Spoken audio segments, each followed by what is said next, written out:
Hello guys, it's Goldwyn here again, reviewing to you my new PRS. This model is the Custom 24. This is an artist package, 20th anniversary, as you can see there. It's just covered up with the tape. I need that to be there because it mutes out the overtones when you're playing the tight stuff, you know, the those ones, that kind of stuff.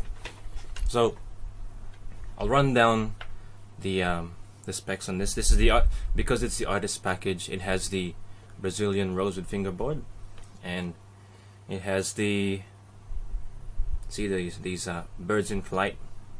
They come in the Custom 24 20th anniversary ones, and because it's an artist package, it has the Brazilian rosewood fretboard, and also it has the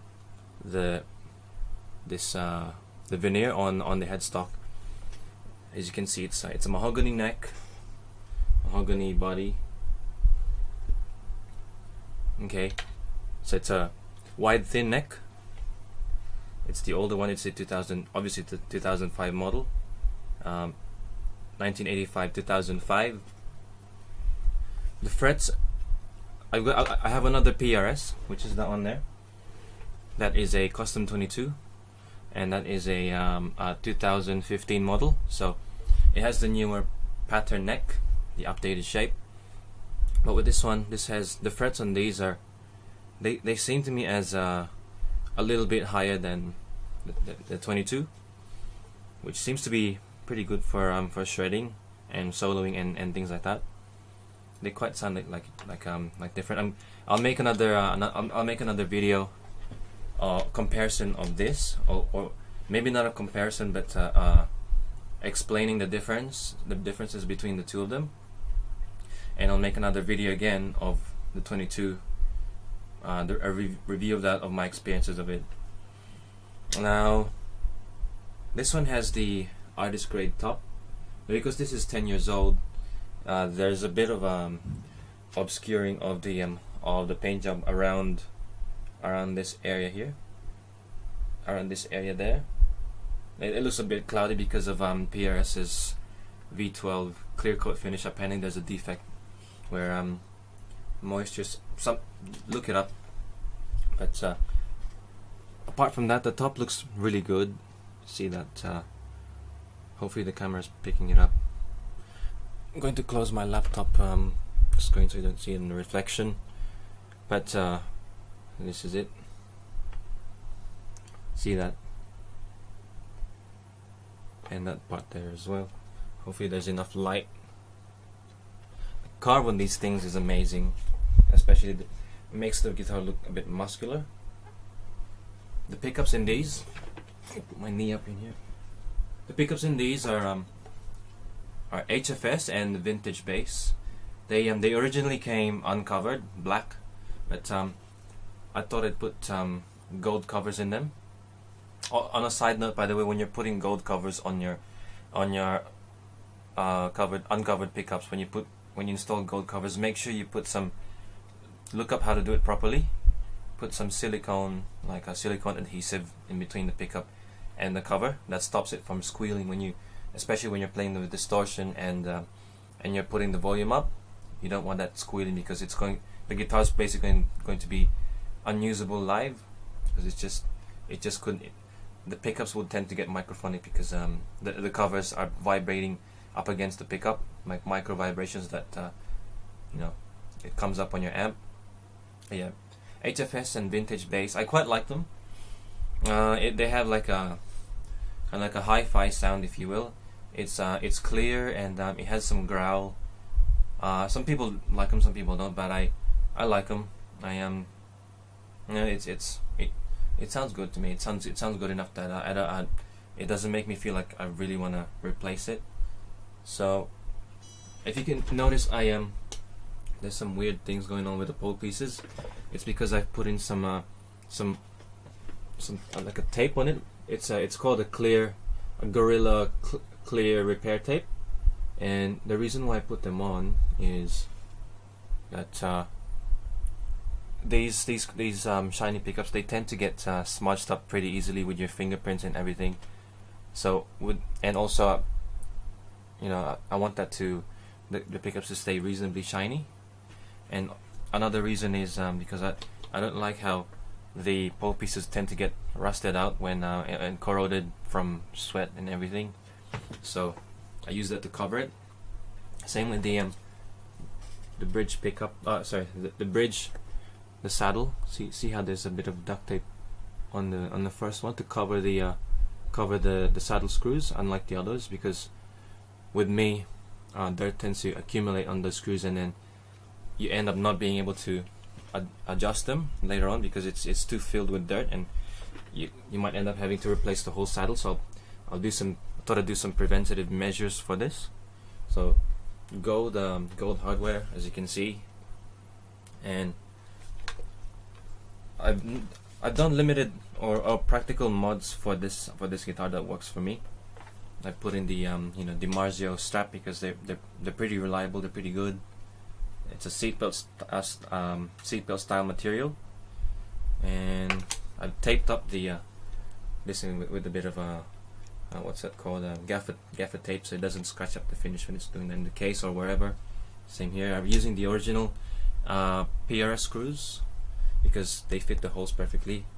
The DiMarzio screws that came with the strap is a bit too big, so I thought I'd not have to make that hole bigger. And the knobs are great. It has the it has sort of like grooves. I don't know if you can see it on the camera there, but if you have a PRS or played a PRS, you can feel the lines there, and it's quite easy to turn. This one is a push-pull, so you can split it, 3-way toggle. Okay, you can see how gorgeous the maple binding in there is all around. See, look at that. Okay, close-up action. Now, if you've heard of the so with the factory defects, or not factory defects, but the finish defects, you could probably see how there's it's gone a bit white and milky down there where it joins, and maybe a bit here and there, here. That's probably because the weather here in Australia is it might have influenced this. Okay, but it's not too big of a deal at the moment. But I like how the guitar plays, though. It plays quite easy, and the guitar itself is quite resonant. See.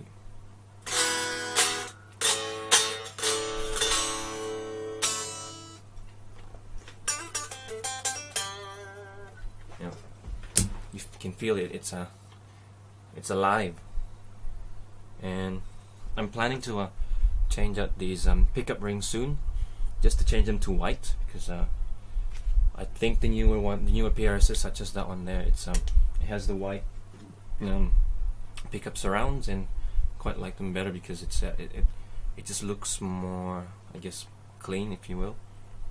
Nothing wrong with these, you know. I just prefer the white ones over these. I blocked the trem. I put a 9-volt battery in there and put a some foam in there as well, just to kind of take out some unwanted vibration. Now the springs are also dampened. I got some electrical tape and like a strip of, just get a strip of tape like about this long, the length of the spring, and then just kind of roll it with a sticky side on the inside of the roll, and then insert that rolled tape inside the inside the spring. In my case, there's 4 of them there. There's 4 springs, you can see there. So it dampens it. So when you're doing these ones,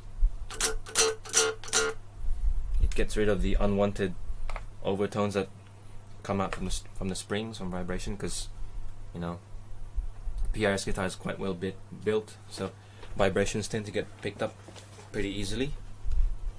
Okay, but yeah, pattern thin neck. I find that oh well, sorry, this is the wide thin neck. The pattern thin is the updated version, but I find this to be what I naturally like. It when I first played this, it felt like a click, like it. There was no compared to this that has a pattern neck, which is a bit fatter than this.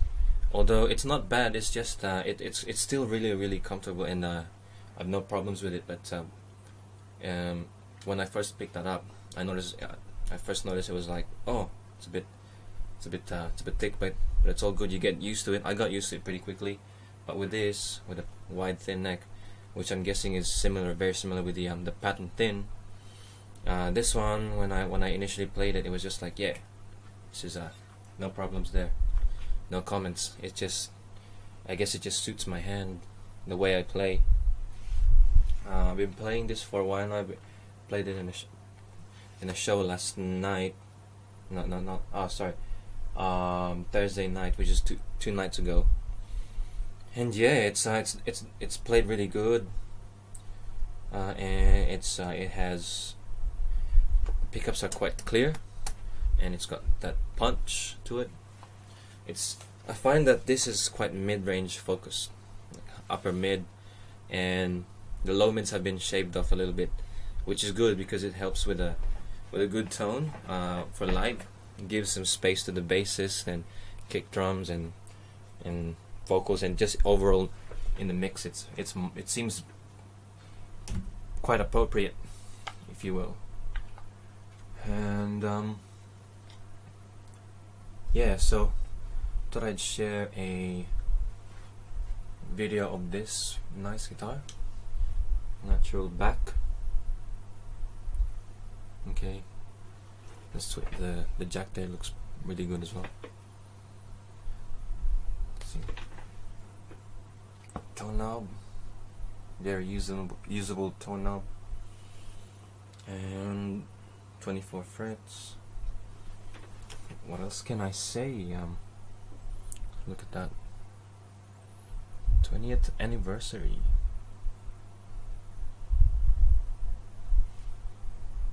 Okay, I'm looking at the screen here a lot because you know, to make sure that things are in focus and things are in the right place. So might not be looking at you, might be looking at the screen there, but it's all good. It's for you. I gotta make sure it's all good for you.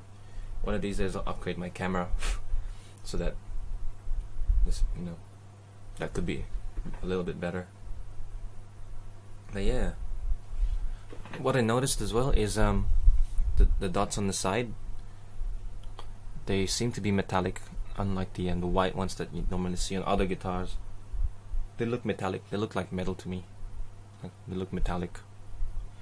One thing I noticed as well is when I first picked this up, the edges of the fretboard, not the frets, but the actual wood, was a bit the edge was a bit sharp, because the wood was just cut like, you know, it wasn't rolled like the new PRSs. This one is I had to manually roll the edges with a screwdriver, so I just kind of like put some pressure and then did that. Well, when you do that, just be careful though, because you can easily strip some of the finish along the side of the wood there. Now it plays pretty good. Doesn't feel like the wood's digging into my hand anymore. That's about it. Yeah, simple video of my PRS Custom 24 20th anniversary artist package. Yeah, a bit of daylight action on the finish as well, so you can see under a bit of natural light. Okay.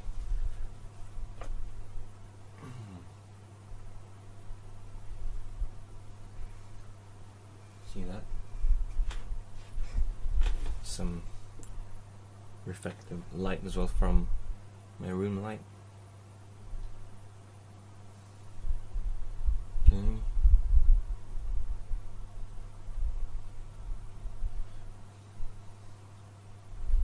if you're in Sydney, I had this set up. If you're curious, I had it set up at Big Music Shop in Crow's Nest. What they did was optimize the truss rod, the height at the nut, and also the height of the pickups.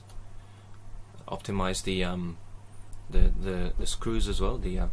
The pole pieces, as you can see, it's they're a little uneven. See how the G1 is a bit lower, and the rest is one's higher and the other one's higher as well. It's to balance the output of the of each string, which is something that I dig. I never used to do that, but it's a cool idea, and you notice the difference. It's the sound is consistent from low to high when you're doing some, you know, bigger chords such as